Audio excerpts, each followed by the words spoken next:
कई लोग ऐसा सोचते हैं कि स्नान करके कार्य में रत होना इसको पवित्रता माना जाता है। नहीं, आप सुबह स्नान करके जब तक ठाकुर जी का स्मरण नहीं करोगे तब तक पवित्र नहीं माने जाओगे।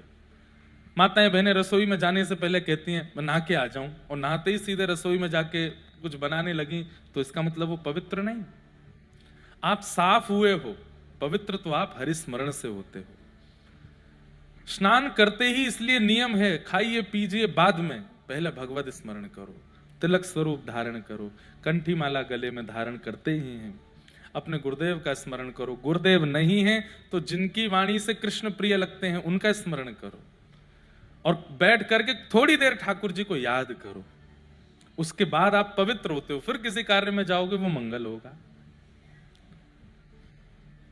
गोसाई जी हमारे श्रीमद वल्लभाचार्य जी महाराज की परंपरा की एक कथा आती है कि सेवा में गोसाई जी के पुत्र जा रहे थे, तो स्नान करके अपरस में जाते हैं। अपरस में जब वो जा रहे थे तो गोसाई जी ने पूछा कहाँ जा रहे हैं, तो बोले ठाकुर जी की सेवा करने जा रहे हैं।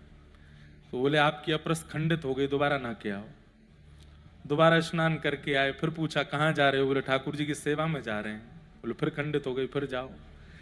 तीसरी बार फिर स्नान करके आए, फिर पूछा कहाँ जा रहे हो, बोले सेवा, बोले फिर खंडित हो गई। तो उन्होंने सोचा क्या मेरे शायद बोलने से, सोचिए बोलने मात्र से, विचार मात्र से अपरस खंडित हो जाता है। तो उन्होंने फिर चौथी बार जब वो आए तो पूछा कहाँ जा रहे हो, तब कहा अपने हाथों को सौभाग्य प्रदान करने जा रहा हूं ठाकुर जी की सेवा का। बोले हाँ अब अपरस है, जाओ।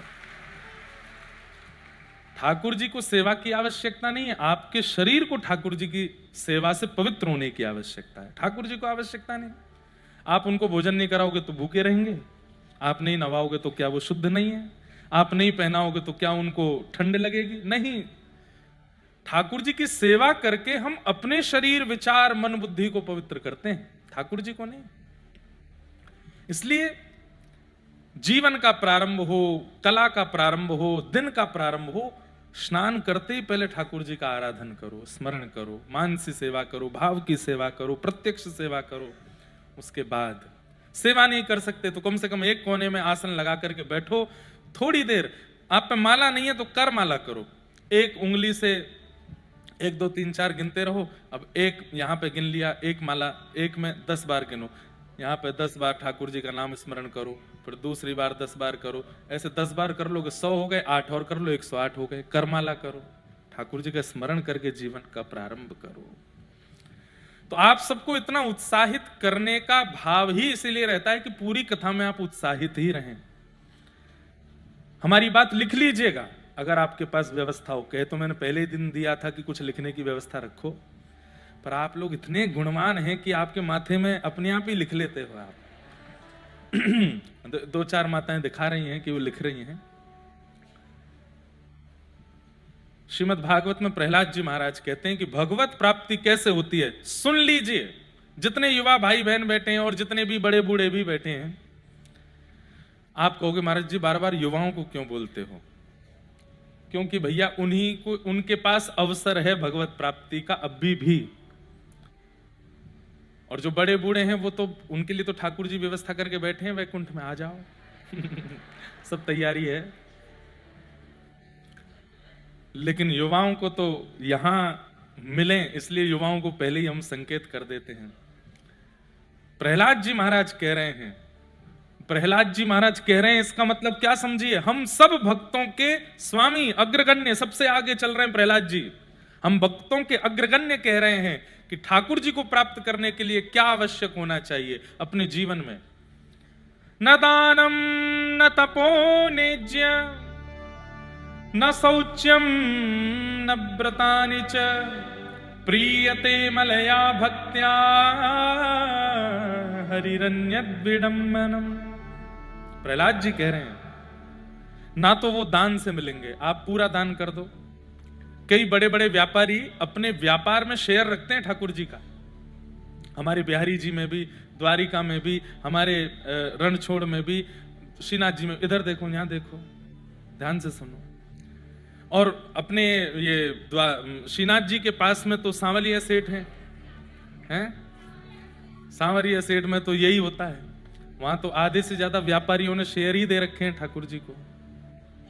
लेकिन उनका शेयर देने के पीछे कारण क्या है पता है? जय जय, अगर शेयर गिरे तो आपके गिरेंगे, हमारे नहीं गिरेंगे। तो देख लेना भाई। देखो, वृंदावन की सेवा रीति कहती है ठाकुर जी पर आप भार मत बनिए, आप उनसे प्रेम करते हैं। हमारे वृंदावन में एक स्थान है, वहां मैं हर वर्ष 1-2 दिन की सेवा कथा की करता हूं। बहुत छोटा सा स्थान है लेकिन अति दिव्य स्थान है। स्थान का नाम है कोकिल साईं। सिंधी समाज का स्थान है लेकिन अद्भुत स्थान है।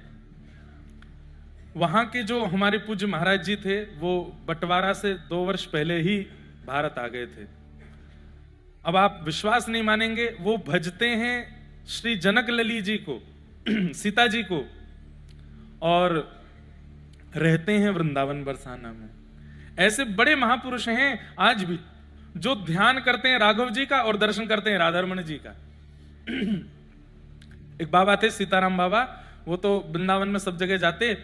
कुंज बिहारी लाल जी की दर्शन करने जाते तो बिहारी जी के सामने वृंदावन में खड़े होकर के बोलते जय हो कनक बिहारी लाल की जय। कनक बिहारी जी अयोध्या में, और यहाँ बिहारी जी का दर्शन करते हैं बोलते हैं कनक बिहारी। राधा वल्लभ जी जाते तो कहते जय हो श्री जानकी वल्लभ लाल की जय। राधा रमन जी जाते तो वहां जाकर के कहते श्री जानकी रमन नाथ की जय। यमुना जी को प्रणाम करते तो बोलते जय हो सरजू मैया की, क्या सुंदर निर्मल जल है। वृंदावन की रज को प्रणाम करते जय हो अयोध्या जी की पावन रज को प्रणाम। अब उनकी भक्ति कौन समझे अंदर क्या चल रहा है। वो वृंदावन में रहते रहते राघव जी का भजन करते थे। भक्तिमती मीराबाई, पूरा विश्व जानता है कि वो कृष्ण भक्त हैं, पर भक्तिमती मीराबाई गाती हैं मेरे तो गिरधर गोपाल, गाती हूं मैं तो गोविंद रा गुण गासूं। गाती सब कृष्ण भजन है लेकिन अंतर मन में उनके राम नाम चलता है, राघव जी का नाम गाती है। भक्ति किसकी कैसी है हम नहीं जानते, वो अंतर्निष्ठ भक्ति है। एक वृंदावन में एक और बाबा थे, उनसे कोई कह देता बाबा राधे श्याम तो कंकड़ उठा के मारते। कोई कहता बाबा राधे राधे तो डंडा लेके भागते। कोई कहता जय श्री कृष्ण तो गालियां देते। सब कहते बाबा क्यों मारते हो, हम तो प्रणाम ही कर रहे हैं। बोले राम राम बोलो, राम राम। बोले आप बड़े भेदभावी हो, ठाकुर जी के नाम में भेद करते हो, राघव जी का नाम विशेष बोलते हो और राधा कृष्ण पर कंकड़ मारते हो, जय श्री कृष्ण पे हमको डंडा देते हो। बोले मैं इसलिए डंडा कंकड़ मारता हूं, लोग बाग राधे राधे बोलते हैं, जय श्री कृष्ण बोलते हैं, युगल नाम नहीं बोल पाते। राम बोलने से युगल हो जाता है, रा से राधा, मां से माधव, इसलिए राम राम बोलो, राम राम बोलो। और बोले युगल नहीं तिगल होता है। बोले कैसे? राधा कृष्ण और वहां के राम जी, तीनों के नाम हो जाते, राम राम बोलो। तो महात्माओं की भक्ति कहां कब कैसी है वो कौन जाने उस भाव को। सिंधी में संतों को साईं बोलते हैं। तो वहां के जो साईं थे, वहां के जो महाराज जी थे, वो अपने युगल ठाकुर जी का किसी को दर्शन नहीं कराते थे। कोई अगर उनके पास आ जाता था, आकर के कहता तो उसको पहले तो दक्षिणा देते। सब लोग कथा सुन लो, बीच वाली माता जी बैठ जाओ, आप किसी और को बुला रही हैं, हमारा ध्यान आप पे जा रहा है, इधर सुन लो, सब लोग सुनो। तो कोकिल साईं जी वो अपने ठाकुर जी का दर्शन किसी को नहीं कराते थे। कोई अगर उनके पास पहुंच जाता ना तो उसको देख के वो इतने उत्सुक हो जाते, उसको बुलाते इधर आओ, ये लो 100-200 रुपया लो, कम लग रहे हैं और दूं? नहीं नहीं हमें ये नहीं चाहिए, हमें तो दर्शन करने। बोले तू बैठ तो 500 रुपया ले ले। बंटवारे से पहले 500 रुपया दे देते। फिर वो तो भोजन करोगे, रोटी दाल चावल सब्जी सब पवाते प्रेम से, खूब पेट भर जाता, तृप्त हो जाता, दक्षिणा भी दे दी। वो कहते महाराज जी आपने सब दर्शन तो करा दो। दर्शन नहीं कराऊंगा, इसीलिए तो तुझे धन दे रहा हूं, अन्न दे रहा हूं, लोभ दे रहा हूं कि तू भाई यहीं से लौट जा, ठाकुर जी के सामने मत जा। क्यों? बोले मेरे प्रिया प्रियतम बड़ी कृपा करके मेरे पास आए हैं, अगर तूने उनके सामने जाकर के कुछ मांग लिया तो वो संकोच में आ जाएंगे, इसलिए मैं उनके दर्शन नहीं कराऊंगा। जो चाहिए मुझसे मांग ले, उनसे नहीं मांगना। उनको विहार करने दो, उनको आराम करने दो, उनको लीला करने दो, उनको निकुंज में रस लेने दो। अरे हम संसार के लोग कर ही क्या रहे हैं, उनको निकुंज देना तो दूर की बात, उनको परेशान करते हैं। उनके सामने जाकर के सब बताने लगते हैं ऐसा चल रहा है, वैसा चल रहा है, ये हो रहा है। बोले भैया तुझे जो शिकायतें हैं मुझे बता, तू कहे तो मैं अपनी प्रॉपर्टी तुझे दे दूंगा, लेकिन मेरे ठाकुर जी से कुछ नहीं मांगना। ऐसे थे। और उनकी छोटी सी जानकी जी थी, उन जानकी जी को वो अपनी पगड़ी में रखते थे कि कोई देख ना ले। वहां के सब महापुरुष बताते हैं कि जब साईं निकुंज में चले गए तो उनकी सब सामग्रियां हमने सजा के रखी। वो जो हाथ में बैंत रखते थे, जो छड़ी रखते थे, जो पाग पहनते थे, जो गले में पहनते थे, लेकिन महाराज जी वो सिया जी ही प्रकट होके साईं को लेके गई। वो कभी वो मिली ही नहीं, कहां गई, कहां है उनका धाम। तो वृंदावन की सेवा तो ऐसी है,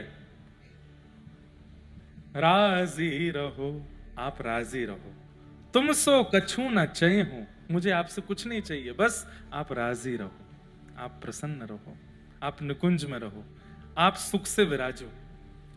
प्रेम का एक स्वरूप होता है। पत्नी पति से प्रेम करती है, पति पत्नी से प्रेम करता है। कई बार अपने घर में कोई बड़ी घटना घट जाती है ना, तो पत्नी पति को नहीं बताती। पति गए हैं दूर, रोज बात करेगी, रोज हंस करके बात करेगी, रोज खुश होगी, और उनको ऐसा बिल्कुल कॉन्फिडेंशियल रखती है कि घर में सब ठीक है। क्यों? वो चिंतित ना हो। क्यों? क्योंकि प्रेम है। और हम लोग ठाकुर जी को सब बता देते हैं, हमारे साथ ऐसा हुआ, ये हो गया, इतना बुरा चल रहा है नाथ, ये सब कर रखा है आपने, हमको फेल कर दिया, हमारे संबंध टूटवा दिए, ये करवा दिए। क्यों बताना है ठाकुर जी को? सब जानते हैं वो। प्रेम में तो छुपाया जाता है, बताया नहीं जाता। व्रज की प्रीति ऐसी है, व्रज की भक्ति ऐसी है कि ठाकुर जी से कुछ मत कहो।